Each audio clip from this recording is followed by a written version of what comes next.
Good morning, all, and happy Easter.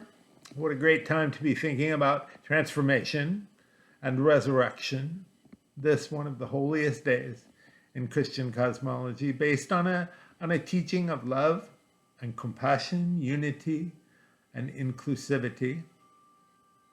And what was the master teacher's greatest lesson? Our founder, Dr. Holmes, speaks to it in our reading this morning. I'll review that for you.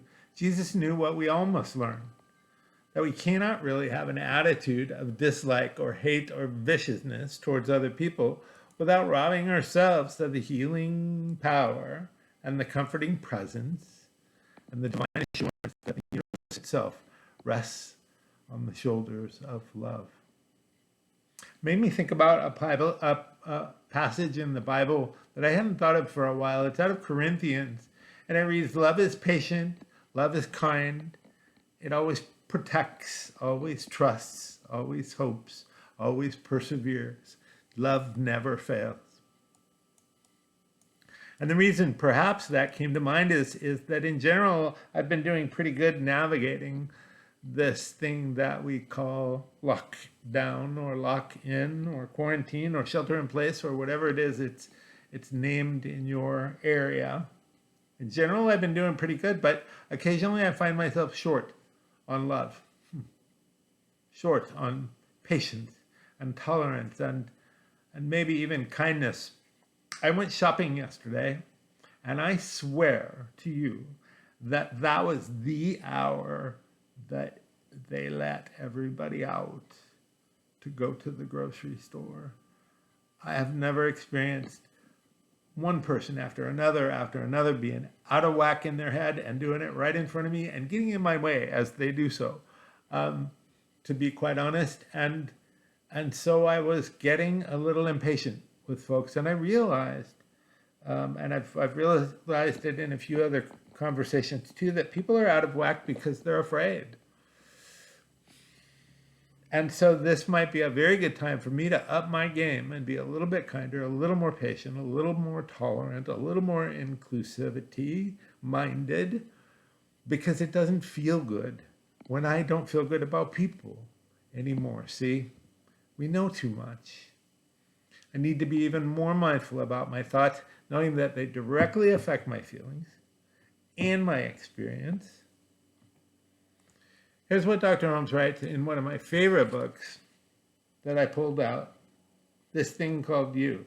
See, it's one of my favorite books, you can tell, because it has my name on it. This Thing Called You, Chapter 5, Guard well the garden of your mind. It is God's garden of your soul. It is your garden of Eden, whereupon you may grow your fondest desires and hopes blossoming into fulfillment. Or, if you permit, the weeds of destruction, fear, and doubt will choke out the beauty of hope until despair alone remains. Watch carefully, then, this garden of your soul. Plant there only seeds of happiness, joy, peace, and goodwill. And how do we go about that? We use the tools that we learned here in our philosophy that Dr. Holmes taught, and that is affirmative prayer and affirmations. There are some lovely affirmations in this book, Chapter 5. I don't know if they're all the affirmations that you could ever use in your lifetime, but I'll tell you what, they sure help me today. I am always equal to any task set before me. I'm confident in my ability to meet every situation. The Spirit is ever active in me. I'm guided by divine intelligence. And this, perhaps my favorite, and maybe I'll leave you with this today. He writes, I am a free soul. I'm completely, positively, and eternally free. I am free of doubt, fear, and unhappiness today and forever. Here's the other reading that I ran across this last week that I'll share with you. I forgot who wrote it, but it stuck with me. And that is this. It says, the power within is like electricity. It exists everywhere in potentiality, but must be directed for us to use it as we do. It must be directed, you see, and that's what we do with affirmative prayer and with affirmations. If you need some help with affirmations, call a practitioner. They'll be happy to craft some exactly appropriate for your mind and your heart, your situation. But for now, be mindful and patient and maybe even a little kinder than you normally would be. You'll feel better, and so will the rest of us. And be gentle with you. See you soon. Blessed be.